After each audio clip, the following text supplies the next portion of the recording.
こんにちは、ミッキーです。今回は2026年最新レポート吉祥寺カフェ&グルメ7選です。商業エリアと住宅街が近く、世代を問わず人が集まる街吉祥寺。駅周辺の賑わいと少し歩いた先に広がります落ち着いた通りが共存し、長く親しまれてきたエリアです。近年はグルメのブームを反映した新しい飲食店が加わる一方で、昔から変わらず支持されています名店も健在。街全体に奥行きが生まれています。今回はそんな吉祥寺の日常と非日常が交差するこの街で、今訪れたい店舗を中心にまとめています。このチャンネルではカフェ巡りなど日常を少し豊かにする情報をお届けします。少しでも応援してくださる方はチャンネル登録をして次の動画も見逃さないでください。ちなみに今回ご紹介するお店の Google マップ位置情報は本動画の概要欄から確認することができますので、実際にお店に訪問する際の参考としてご活用ください。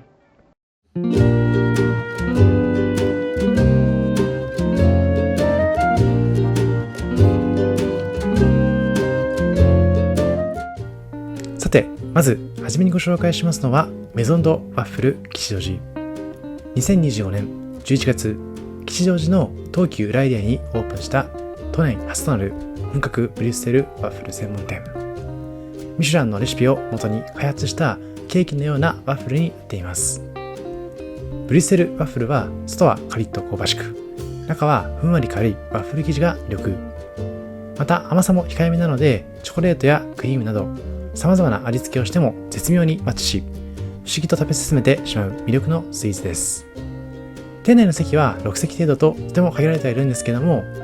ぜひとも味わってみてほしいので、席が埋まっている場合にはテイクアウトで楽しんでいただくことをお勧めします。フルーツやチーズなどのトッピングを合わせて楽しむようなスタイル。白を基調とした洗練された空間で注文後に目の前でワッフルが仕上がる様子を楽しめるのも魅力の一つです。またこちらの店ではカスタムワッフルというサービスもあり、ハーフ、レギュラーのサイズをセレクトしてからアイスもしくはクリームからセレクトしてフルーツも選びます。その後に加えてソースやトッピングを選ぶことで自分だけのワッフルも実現できます。ただそもそも提供されるレギュラーメニューに関しましても彩り豊かなとても美しいワッフルになっていますので、まずは既存のメニューから注文していただいて通っていただく中でお好みが見つかったらカスタムワッフルを楽しむのがいいかなと思います。また1月25日からはワッフルの盛り付けもリニューアル。本場ベルギーに近いスタイルで素材の美味しさがより伝わるような仕上がりを実現しています。ぜひ公式のインスタグラムも参考にしつつ新しい味わいもお試しください。さてこちらはワッフルが出来上がるまでの様子、その制作過程も含めてぜひ楽しんでみてほしいです。今回はクリスマスの時期に訪れていますので、スノーマンを模したような雪だるまのワッフルもいただいているんですけども、季節ごとにまた新しいワッフルも続々と登場。ぜひインスタグラムをチェックしていただいて、気になるワッフルが登場したらすぐさま訪れてみてほしいです。また甘い系のワッフルだけではなくてお食事系のワッフルも充実。今回は生ハムとカマンベールチーズ、加えてカプレーゼといったメニューもいただいています。冒頭で申し上げました通り、ワッフル自体はさっぱりとした甘すぎない味わい。そんなワッフルだからこそ甘いものもしょっぱいものも幅広く対応しているところも魅力に感じました。さて今回注文しましたワッフルを一挙にご紹介。左奥は季節限定のメルティングスノーマン、左手前はイチゴ&ピスタチオ、右手前は生ハムとカマンベールチーズ、右奥はカプレーゼ。加えて今回ドリンクは左手のホットショコラ、右手のカプチーノをいただいています。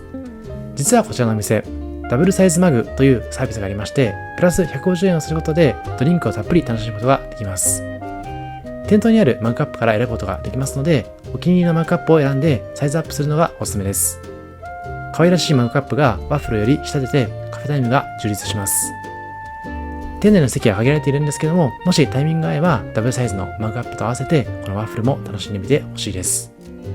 さてここからはワッフルのご紹介。右手前に移していました生ハムとカマンベールチーズは塩気のある生ハムと濃厚なカマンベールチーズをトッピングしたセイボリーワッフル。甘さ控えめの生地にチーズのコクと生ハムの旨味が絶妙にマッチし、軽食としても満足感たっぷりな一品です。こちらはカプレーゼ。フレッシュなトマト、モッツァレラチーズ、バジルを乗せた彩り豊かなイタリアンワッフル。さっぱりした味わいでランチやブランチにもぴったりでした。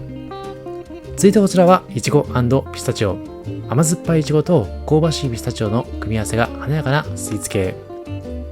そしてこちらは季節限定のメルティングスノーマン。ふわふわとしたホイップやデザート系トッピングがたっぷり乗ったマシュマロの雪だるまフェイスが可愛らしく、食べるのを戸惑ってしまうようなワッフルでした。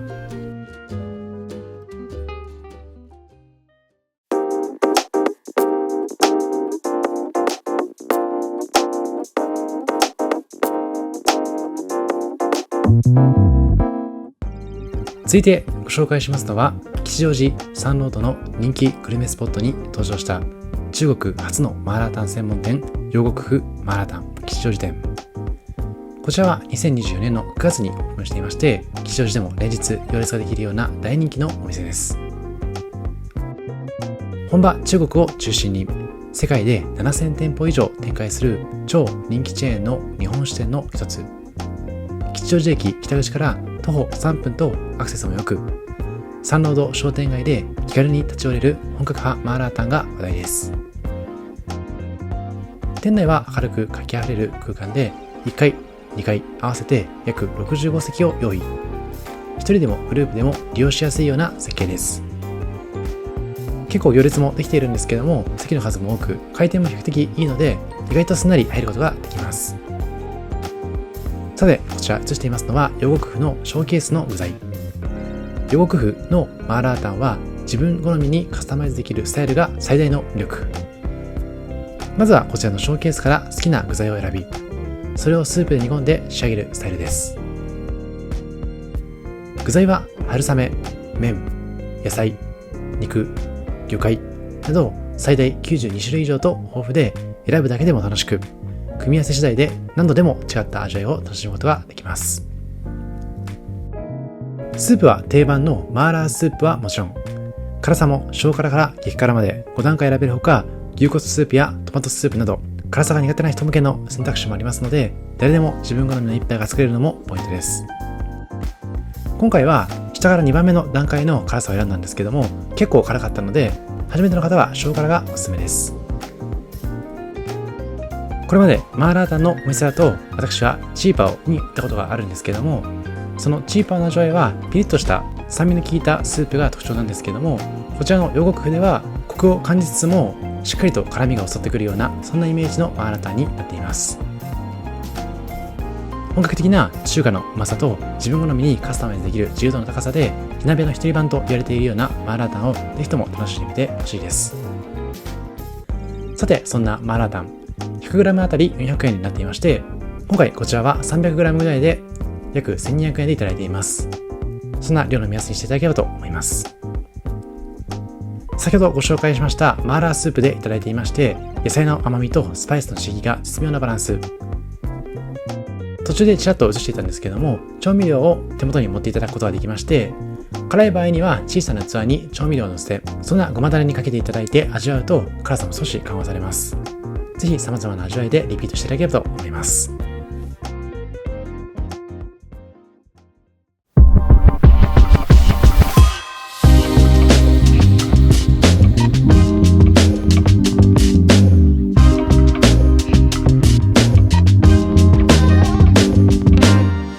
さて、せっかくなのでもう一軒マーラータンのお店をご紹介。吉祥寺には先ほどご紹介した陽国府だけでなくて、こちらのここからマーラータン、そして有名なチーパーもありますので、様々なマーラータンを楽しむことができます。中でもこちらのここからマーラータンは比較的新しい店舗。2025年9月に誕生しています。先ほどの陽国府が 100g あたり400円だったんですけども、こちらは 100g あたり390円。少しだけ安いです。こちらも同じくカスタム式のマーラータン専門店になっていまして、鮮やかなイエローが印象的。実は先ほどの陽国府でもサービス面があったんですけども、1000円以上お買い上げで麺を 50g 無料サービス。牛すじ麺、トウモロコシ麺、さつまいも春雨、中華麺、刀削麺からお好きな麺を選ぶことができます。もちろん具材も非常に豊富。ショーケースに並ぶ約45種類以上の具材から野菜、お肉、海鮮、練り物などを自由に選ぶことができますので、ぜひその日の気分で味わってみてほしいです。スープは辛口マーラータン、トマトマーラータン、薬膳マーラータン、牛骨、白湯、マーラタンの4種類から選択可能。さらに辛さはレベル1からレベル5まで調整できますので、マーラタン初心者から激辛好きまで幅広く楽しむことができます。今回は初めてだったので、辛さはレベル1でいただいています。レベル1でも十分辛かったので、辛さが苦手な方は私同様レベル1をお勧めします。提供されるスープは赤く染まって見た目からも食欲がそそられます。ここからマーラータンでも調味料のセルフサービスがありますので、味変をしつつ楽しんでいただければと思います。一口目から山椒のしびれと唐辛子の辛さがガツンと。ただ辛いだけではなくて、スープ自体にしっかりとした旨味とコクがありまして、飲み進めるほどに癖になるような味わいです。ちなみに LINE 登録をすることでクーポンのドリンクも1杯無料だったので、そちらもぜひご活用ください。両国風、ここからマーラータン、チーバオに関しましても、どれも味わいが少しずつ違いますので、お好みがそれぞれあるかと思います。個人的にはこのコカラマーラータンの味わいがちょうど良かったので、ぜひともリピートしたくなるようなそんなお店になっていました。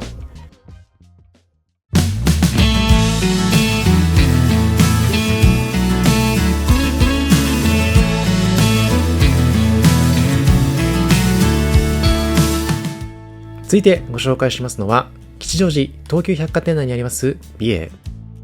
北海道美瑛町産をはじめとした美瑛産北海道産の小麦にこだわった食パンを中心に展開するベーカリー&カフェ。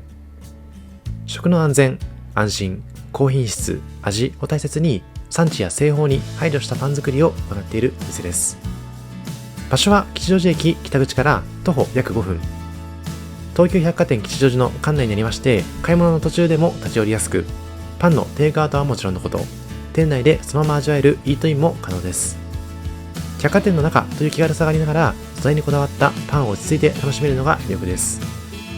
コンパクトなイートインスペースは、さっと休憩したい時や軽食を取りたい時にちょうどよく、日常使いしやすいのも抜群。後でご紹介するんですけども、特におすすめなのは美瑛のたっぷりコーンパン。薄めの生地にコーンがたっぷりと入っていまして、見た目以上にボリュームがありますので、ぜひともそちらいただいてみてほしいです。また種類豊富な美瑛ロールというものもあったりとか、その時々で様々なラインナップが用意されていますので、いろいろな種類をセレクトしていただいて持ち帰っていただくのが良さそうです。またイートインでいただく場合に関しましては、トースト系のメニューも充実していまして、さらに10時から11時まではモーニングサービスとしまして、コーヒーが100円でいただくことができます。ぜひそんなお得な時間を活用しつつ楽しんでみてほしいです。さて、そんな美瑛で今回いただきましたのは美瑛のトースト、加えて美瑛カフェラテ、もう一つは先ほどご紹介した美瑛のたっぷりコーンパンです。まずはカフェラテ。すっきりとした飲み口が印象的で、エスプレッソのほろ苦さとミルクのまろやかさが抜群でした。さて、こちらは美瑛のトースト。厚切りの食パンをこんがり焼き上げた王道スタイル。外側はさっくりと香ばしく、中はしっとり柔らか。噛むほどに小麦の甘みが感じられ、パンそのものの美味しさがしっかりと伝わってきます。右手に映していますのは美瑛のたっぷりコーンパン。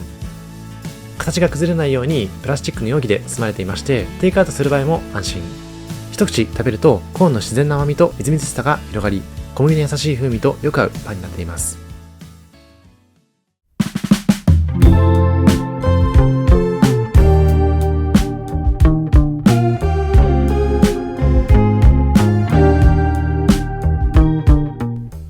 続いてご紹介しますのは、吉祥寺の名店リベルテパティスリーブーランジェリー東京本店です。吉祥寺の街に溶け込む全面ガラス張りのおしゃれなベーカリーカフェ。フランス発祥のブランドで、フランス産小麦や厳選素材を使ったパン、ケーキを提供しています。ご覧のように1階では見た目も美しいスイーツがお出迎え。スイーツに加えまして焼きたてパンの提供もあります。過去の吉祥寺特集でメンチカツで有名な佐藤さんを紹介してるんですけども、そんな佐藤さんとコラボレーションをしているメニューも注目なので、よかったら以前の動画も参考にしていただければと思います。今回はカフェ紹介ということで、この後2階のスペースもご紹介していくんですけども、もちろん1階に販売されていますパンやスイーツをテイクアウトしてお家で楽しむのもおすすめになっています。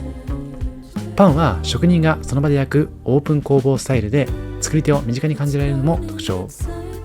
素材の質と丁寧な手仕事が光る、まさにパリの日常が感じられるような空間です。ご覧のようにインテリア等もパリらしさを追求した空間になっていまして、今回は夕方に訪問していますので少し薄暗めになっていますけども、特に天気がいい日には窓から差し込む光も相まってとても美しい空間に仕上がっています。店内でいただく際にはご覧のような形でスイーツセットを注文できたりとか、あとは過去の動画でも実はご紹介してるんですけども、ランチメニューもあります。メニューも非常に豊富になっていますので、ぜひ確認していただきつつ気になるものを注文してみてほしいです。営業時間は朝9時から夜7時まで。吉祥寺のお店は朝早くからオープンしているところあまり多くはないんですけれども、こちら9時からやっていますので、吉祥寺で買い物をする際に朝活としても利用できるようなそんな店舗になっています。また席の数は60席と比較的多いので、混雑していても意外と入ることができます。さて、こちら今回注文しましたケーキセットとセットドリンクです。今回いただきましたブルーベリーミルクだったり宇治抹茶ラテに関しましてはプラス55円をすることでいただくこともできますので、気になった場合には追加料金を払ってでもいただいてみてほしいです。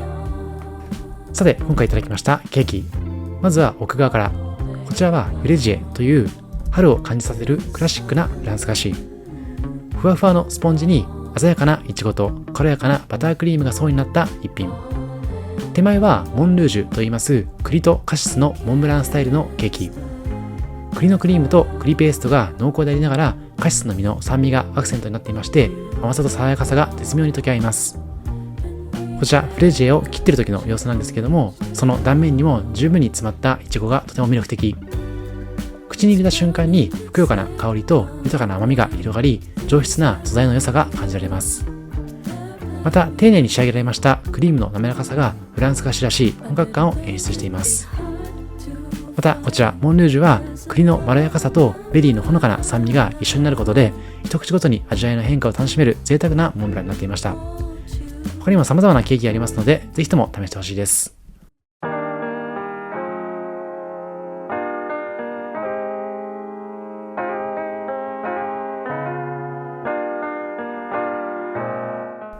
続いてご紹介しますのは、吉祥寺東急百貨店の脇道に誕生しましたエイミーズベークショップ。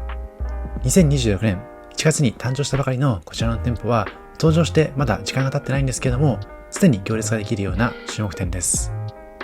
アメリカンベーキングの素朴で力強い味わいとフランス菓子の繊細な技術を融合した焼き菓子カフェ。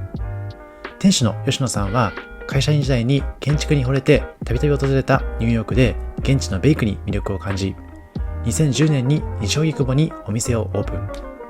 アメリカンベーキングとフランス菓子の両方の良さを独自に融合したレシピと製法で、日本でも美味しく食べられるような焼き菓子を提供しています。15年間西荻窪で人気を博した味を引き継ぎながら、移転先の吉祥寺でも腕を振るっています。西荻窪の店舗では月曜日と火曜日が定休日だったんですけども、吉祥寺への移転で定休日は月曜日のみに、より多くの時間でこのエイミーズベークショップさんの焼き菓子を楽しめるようになりました。ここからは少しだけラインナップをご紹介。後で映すんですけども、店舗ではおしゃれなイラストに書かれた紙のメニューもいただけるんですけども、その数なんと43種類。ご覧のように、いざ訪問しても種類が多くて迷ってしまうと思いますし、今撮影しているように列に並びながらメニューを選んでいただくようなそんなスタイルになっていますので、いざ注文しようと思っても通り過ぎてしまっていることも多いと思います。ぜひ予習があったらいくつかご紹介できればと思っています。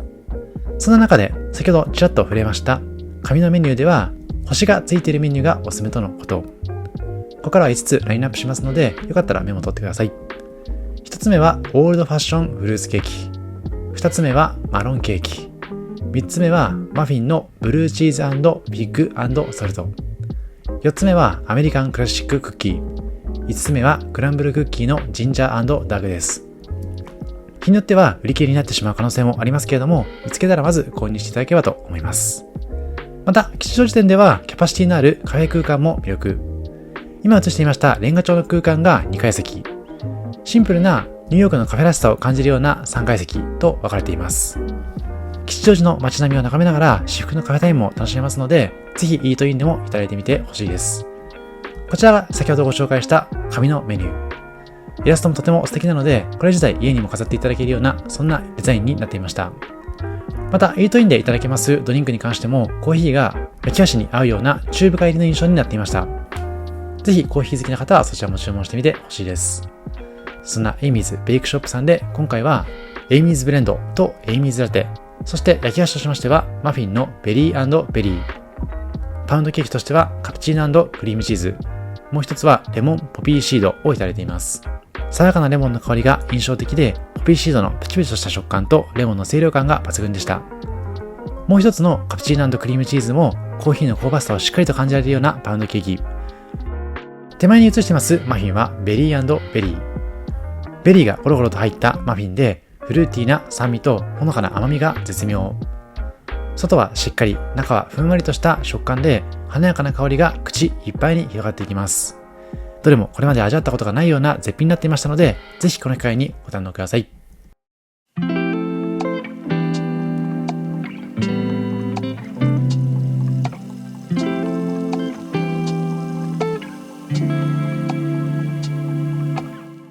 そして最後にご紹介しますのはコーヒーホールクグスソー。吉祥寺の裏路地にひっそりと佇み、長年変わらず人を引きつけ続けている喫茶店コーヒーホールクグスソー。今回は平日の夜に訪問していますので、比較的空いているような印象を持たれるかと思いますけれども、土日祝日はずっと行列ができているようなそんなお店です。1979年の開店以来、この場所で静かに時を重ねてきたお店で、創立380年を迎える江戸糸操り人形劇団結城座の劇団員によって始められました。ただコーヒーを飲む場所としてではなく、長年積み重ねられてきた時間や雰囲気そのものを味わえるような場所として吉祥寺の街に親しまれています。扉を開けますと外の景色は一変し、洞窟のような独特の空間が広がります。石壁に囲まれた薄暗い店内はまるで地下へと続く隠れ家のよう。街の中心にありながら時間の流れがゆったりと流れていくようなそんな感覚があります。照明は控えめで会話の声や食器の音が柔らかく響き、自然と落ち着けるような空気感です。観光客から地元の常連客まで幅広い層がそれぞれの時間を過ごしているような様子が印象的でした。この日は外国人の観光客の方もいらっしゃったんですけれども、店員の方も気さくに接していただいて記念撮影などもされていました。そんな思い出に残る空間としても楽しめるようなそんなお店です。そしてメニューもとてもレトロな雰囲気、なかなか他では味わえないような喫茶店らしさをまさに感じられるようなそんなお店になっていました。さて、そんなクグスソーでいただきましたのは定番のクグスソーカレー。看板メニューでもありまして、ぜひともいただいてほしいようなそんなカレーになっています。見た目に反してピリッとした辛さがありますので、辛いのが苦手な方は少し刺激が強いかもしれません。一方でスパイスをしっかりと感じられるようなこだわりの味わい、一目でしっかりとした存在感が伝わってきます。一口目はじっくりと炒められた玉ねぎの甘みとコクが印象的。とろりと濃厚なルーをベースにスパイスの刺激が後から重なり、食べ進めるにつれて辛さがじわじわと広がっていきます。そんな辛さも病みつきになるようなバランスのある味になるので、ぜひとも試してほしいです。そしてゴロッとした牛肉が入っていまして、食べ応えも抜群。ライスにはレーズンが加わっていまして、ほのかな甘みと食感がアクセントになっています。そして食後にはウインナーコーヒーとパンプディングを注文。ウインナーコーヒーは深みのあるコーヒーの上にたっぷりと乗せられた生クリーム。甘さは控えめでコーヒーの苦みと香りを邪魔せず、まろやかに包み込むようなそんな一杯です。そしてパンプディング。注文を受けてから少し時間をかけて丁寧に仕上げられます一品。表面はほんのり香ばしく、中はしっとりもっちりとした食感が楽しめます。卵とミルクの風味がしっかりと感じられ、トッピングされたリンゴやレーズンの自然な甘みが味わいに程よいアクセントを添えています。ぜひこういった特徴的なメニュー、そして特別な空間も味わってみてほしいです。さて、ここからはアフタートーク。見た目、雰囲気、それとも話題性、あなたのお店選びの基準教えてくださいというテーマです。今回ご紹介させていただいた吉祥寺の店舗は、冒頭にご紹介したメゾンドワッフル、両国風、ここからマーラタンなど話題性が増える店舗もありましたけれども、リベリテパティステリーやエイミーズベイクショップなど見た目にこだわったメニューを提供することでも有名なお店もご紹介しました。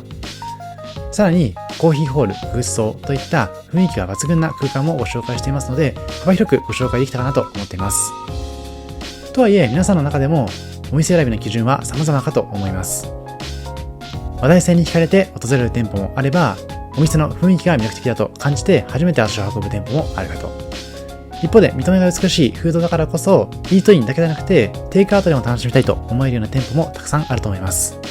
そんなそれぞれの基準がある中で、皆さんはどういった情報があると店舗に行くモチベーションが上がるかなといったところをお伺いできればと思います。もちろん今後も幅広くお店をご紹介していきますけども、あくまでも一つの基準として、それこそ場合によっては企画としてご紹介できればと思いますので、ぜひ参考のご意見をコメント欄の方で教えてください。この動画がいいと思いましたら、チャンネル登録といいねよろしくお願いします。また、インスタグラムでは最新の情報もお届けしていますので、よかったらフォローもお願いします。また、本チャンネルではメンバーシップもやっています。これまでに巡ったカフェの情報が簡単に探せる会員限定サイトだったりとか、制作の裏側、また新施設情報、新店舗情報、これからの気になる情報などもお届けしていきますので、よかったら参加してみてください。以上、ミッキーでした。ありがとうございました。